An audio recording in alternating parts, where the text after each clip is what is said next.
In this episode of Navigating the Minefield with Eric Maszynski, we're going to be looking at what's going on in the markets effectively today. We recorded this on the 21st of November. So we're going to be looking at things like gold, which when we were recording this, it was around about the $2,000 level. So not far off those all-time highs.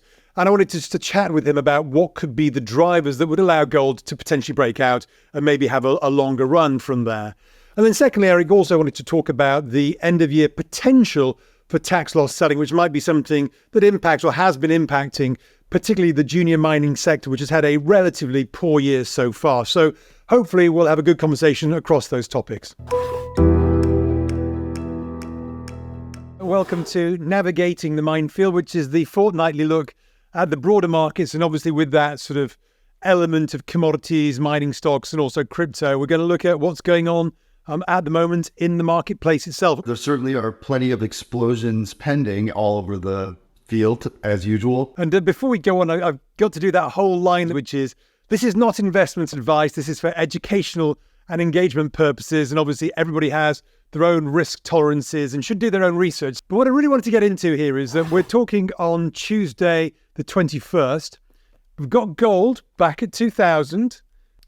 What is it that's going to be, do you think, the thing that drives gold sustainably? What are the sort of things that you're looking at? So, for instance, do we need to see certain types of yield, certain types of dollars, certain types of reaction from central banks? I.e., do we need things like a recession to really get things going? What are those things that you're thinking about in terms of a sort of longevity behind a potential move, whether we break out or not this week, but what are the things you kind of look for? Well, I'm not necessarily expecting a breakout this week, this month. Next month, we'll see. January, usually from a seasonal perspective, is gold's strongest month of the year. That could end up lining up pretty nicely for the fourth attempt at a breakout.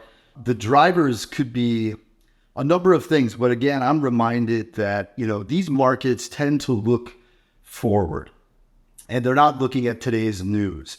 And the movements that we will see, I don't know the exact timeline, but in my experience in general markets could be, somewhere in the 9 to 18 month time frame, 9 to 15 months maybe, is where the markets are looking out. And so this is a generational cycle and or trend for gold where we've already tested 3 times around that 2050, 2100 area. From a technical perspective, it's going to make another run at it. And I think it would be very rare if on the fourth attempt, it does not break out. And so the timing thereof, what is the catalyst? Your guess is as good as mine in the sense that, is it going to be a news headline and then, people jump into gold, or do people jump into gold and it breaks out and then people try to find what news headline, did the trick for the move? Gold could end up consolidating for another year. It would not, break my spirit at this point or my thought process on things. Just the fact that it's at, near 2,000 is a fairly good number.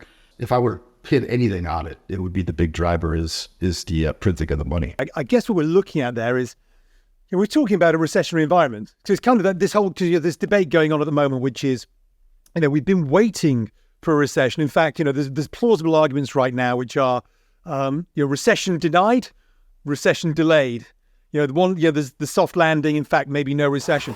And I guess that it feels still, given where unemployment is, which is unemployment is still quite low, and that's nowhere near recessionary levels. It does feel like that sort of recessionary scenario, which could be the catalyst for policymakers to open the spigots again, it feels like it's next year. I mean, do you feel recession is probable, or are you kind of in that camp like a lot of people now, where you're kind of going, God, it just, maybe we won't get the recession? Because it feels that the recession is what we need for the policymakers to come in and really kind of twist open the taps again.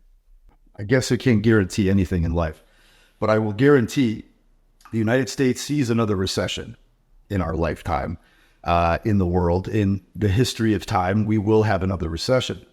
The question is it at the door?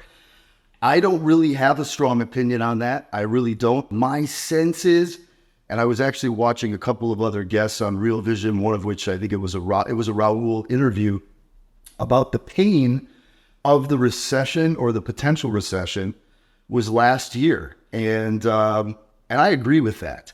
Whether we hit a recession or we didn't hit a recession, people will argue that we had one. I think that from a rate perspective, I'm keeping an open mind to not necessarily we're going to hit a very heavy recession next year, and then the spigots are going to come on and rates are going to get ratcheted down, and then the helicopter money comes. I don't know that that would be the case, but I do believe that we are seeing more of at least an intermediate or short-term top, or already have, in rates. And we could be very well due for a pullback. Now, whether that is sparked by a recession itself or fears or whatever it is, that'll be the Fed's decision. And I'm not exactly sure how that plays out with a technical recession, but the conditions are very ripe. I mean, even from the standpoint of our deficit in the U.S., over half of the deficit this year is paying interest on our debt. That's a problem if rates keep going higher, So there are motives and motivations and reasons why the politicians are going to want to have these rates cool off here at some point, and they need a reason for it. One of the arguments that I'm hearing a lot more of, and I think it's very plausible, which is, as you said, it feels like we've had a recession, and the NBER have their very clear definitions. But I've got a lot of sympathy for people saying this rolling recession, which is we're seeing pockets of recession in certain regions, certain sectors. Households, median households probably had one in 2022. Small businesses. I guess the problem with that for policy is that if you get this rolling recession, it's almost like a recession by 1,000 cuts. It never actually gets that sort of concentrated recession that hits across the whole economy. And therefore, policymakers may not actually have to come back with a dramatic response. And what's really interesting about, you talk about yields, and I think that's right. We've seen this pullback in yields, but what surprised a lot of people is that everyone was expecting this pullback in yields, and we'd start to see at the same time a re-steepening of the curve, because everyone would think, right, they're going to cut rates, the front end's going to come down. But that 2-year yield stayed quite static, and it's that back end sort of on growth. It feels that the market's not yet ready for the Fed to properly move yet. We may be having this sort of test of growth. But every time that happens, equities spring higher, like we're seeing at the moment. And actually that means that maybe the first thing we get is actually the Fed going, if equities are higher and unemployment's low, maybe we'll actually maintain our tightening bias until we see equities coming down, and equities coming down would lead to higher unemployment. So it sort of feels like maybe if there's a breakout, it's not one that's going to have much momentum yet, because the sort of story we want with lower dollar, probably lower yields and lower equities feels like that's something well into 2024. So it's kind of, this timing issue is such a hard element, and it has been all year. Well, yeah, and if it's a declining yield environment, a declining dollar, does it have to really be a declining stock market? I don't think so. Certainly not nominal prices. Those things could be bullish for the marketplace. But if I were to try to get a picture of what's going to happen in 6 to 12 months from now, whether or not there is going to be trouble ahead, I would watch the S&P. And we talked last time about when you price it in dollars, the S&P chart for the last decade, it looks pristine. It's very bullish. And we are now back to testing, very close to testing the 2021 highs. I think we're a few percent off. And there are a couple of areas here. There's the 2021 high. There's the last recent high. And so we're right below that. So if we see a burst on a weekly and or especially a monthly chart there that closes at a new high, I don't see that happening with like a recession coming in Q1. People are pretty bulled up right now, and we are at that level where it's like, okay, a 5 to 10% move up, and both of these things are breaking out into new highs. But I think we're going to see resistance in the very near term, because it's going to be a little bit more of a test. If we don't, that would be very bullish. But that would essentially be something that I also keep an eye on, whether or not we're trying to navigate from an economic perspective in the States. Are we going to have a recession? So one of the things we've been looking at, or I've been looking at, is that with yields coming down and with bond volatility coming down, something we talked about a month and a half ago was that That makes collateral for hedge funds more accessible, which means they can leverage up. And apparently, according to Goldman Sachs, hedge funds are now the longest they've been in about 20 years into the equity market. So they've already crowded into that. I was reading somewhere else that I think this rebound off a 10% correction is the second fastest in the last 20 years. It has been a remarkable move, but as you say, there's no rhyme or reason right here, right now, where if yields continue to just stay static around here, drift lower, and if bond volatility continues to come down, I think the move index is 114. 100's the big level, kind of below there is very, very normal. Above there, a little bit of risky. But if that keeps going down to 100, these guys might leverage up even more because a lot of hedge funds missed a lot of the performance this year anyway.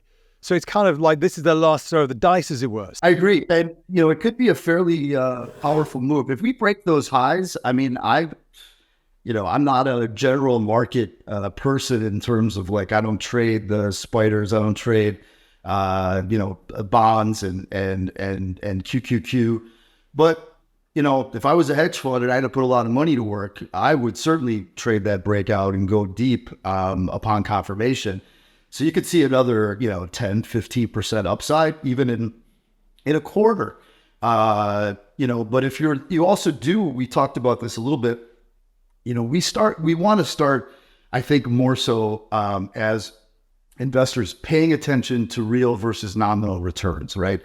And people will talk about this. Like they act like it's not something that is meaningful.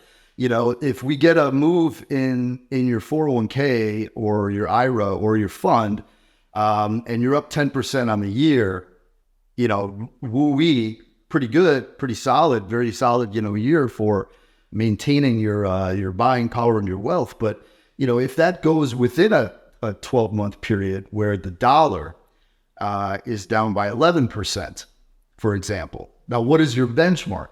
For me, the benchmark is real money, which is gold. You don't take just fiat against fiat, but you should have a benchmark. I look at that stuff as you could bury your head in the sand and act like it doesn't matter, or you look at it and take that into the equation for your real rates of return. You should be doing that if you're giving money to a fund manager, for example.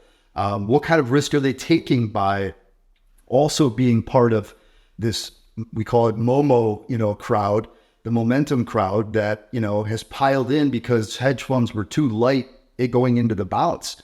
Now they can overcompensate. There's going to be a point probably fairly soon where I would have much more caution because we'll get more overbought and everything else. Like right now, it feels to me like we're probably going a bit higher. We're going to see new highs. But, until we get that actual confirmation and breakout, I wouldn't be piling into various equities right now. And then as far as the yield that goes, I do believe that what I know is that the things come home to roost at some point with the amount of debt in the world, particularly like in the US where you're over 130% of GDP.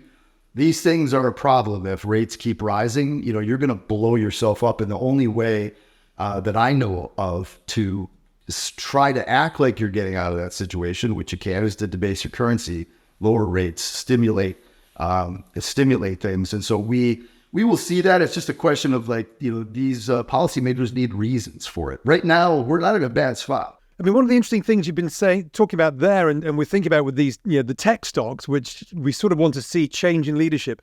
It's hard to see how they change in leadership because, when you get yields going down, everyone buys these as growth stocks. And nowadays, when yields go up, those mega cap ones, which are rich in cash, low in debt, quality stocks, they outperform then as well. So it's kind of hard to see how they break. So I can easily see these things continuing to be the leaders into year end. But what I thought was really interesting is that last week you were talking about a potential, and as everything we talk about is always a potential, but the scenario where we could get, was it tax loss selling and the seasonality around gold, which you mentioned a bit earlier, but also around some of these stocks in the gold space. What was that you were talking about? Because that was something which, might be relevant for the next month and a half. I was probably in my early 20s when I had some colleagues and the owners of the firm that I worked for that started to talk about tax loss selling bounces. And it was around like an October, November timeframe. And at that point, I don't remember exactly where the arena was in the markets that had been beaten down versus the rest of the market, but they had identified this potential trend, which is that, if you go through a year, particularly like this year. Now, last year, I had come out and said the tax loss selling bounce opportunities for example, like in the mining area where we're very active, I'm like, it's not there because everybody's got losses everywhere. Everybody got taken to the woodshed last year in virtually every asset class. So it's not like people are rushing to go take losses before the end of the year. This year, we do have a scenario that is optimal where you have beaten down mining companies that the baby has been thrown out with the bathwater. And even especially in the last, call it, month and for the next few weeks, it doesn't usually last until the actual end of the year.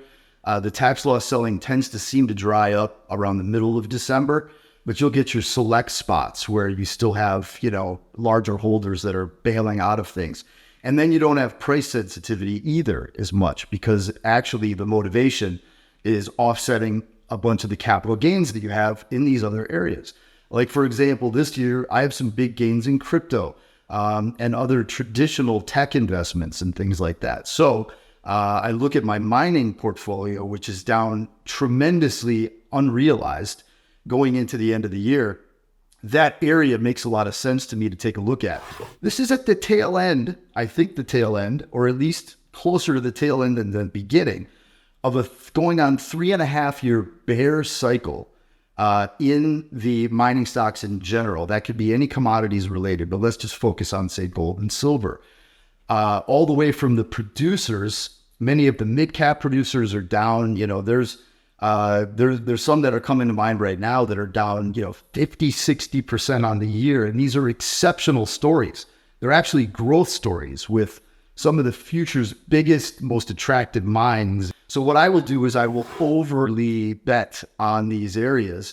And just from the framework of the tax loss sellers, waiting that 30 days into the new year, and gold also having, its strongest month seasonally typically is in January. You can see 30, 50, 100% bounces from tax loss sold off plays that have no relevance to their real valuation between the beginning of November and the end of January in any given calendar year with conditions like we have right now. There's very little liquidity in a lot of these names, but I've been spreading my portfolio out in those. And what I'll end up doing with some of those juniors is over allocating to them right now as I'm doing, and hopefully you will get buybacks, people coming back into those stocks that have been long-term shareholders that needed to book a loss after the first of the year. And that will juice them up because most of who's left in these things are pretty strong hands. So that's one pocket that I happen to be very active in. Just sort of summarize that up. It's a framework. I mean, nothing guaranteed in it, but it's a framework. There's this historical precedent. The conditions are right. These are stocks that have been, pretty kind of slapped down quite aggressively. If I look at the GDXJ, it's getting close to a sort of 5-6 year trend. It might maybe get down to that. But then potentially that all sort of stops towards the middle of December. And then historically you have that positive, generally, seasonality in January. So people who are thinking about this, maybe we're not talking here about actual macro conditions, but we're talking about a technical situation which might benefit people who are thinking about how to time into some of these stocks. It's a function of, portfolio management. This is a natural thing for active investors. Not even that active investors, anybody who's rich and has an accountant who's telling them, you booked too many profits this year, you need to find some losses to offset it. And this is the area that I see is it's down the most. And I will tell you something else. We have seen an extraordinarily broad participation of algorithms, black boxes, owned and run by the banks and the hedge funds that have been trend following, which is on the short side. After a 3-year bear market, they have leaned on these stocks and continued to lean on them. The problem comes up, and this is becoming a massive problem, is the naked shorting. But that is coming to a crescendo, I think, right now in Q4. So what people should be aware of is the potential for a high beta bounce in these beaten down stocks, basically. Yeah, and we're here talking about volatility, right? The minefield. I'm down 50% in some of the smaller ones. I continue to add them. And for me to get back and make money and make this all worth my while, they have to go up by hundreds of percentiles. And it's normal for them if and when a bull cycle does come. But we're here to talk about exploiting volatility. That's a volatile cyclical area. I've been early in some of those theories and ways and names fundamentally on the long-term portfolio holdings, but I also like to get paid for my time then. And that means that something like the tax loss bounce, I'm going to try to take advantage of that. Well, I think actually next week we're going to talk about how you think about volatility, portfolio construction, how you look to trade these things, because obviously we are talking about, we mentioned before, nitroglycerine type stocks. Not everyone's cup of tea, but even for people who maybe are not going to dip their toes in, I'd love to hear next week about how you picture this, how you do this, how you manage that sort of risk. Thanks so much, Roger. I appreciate it.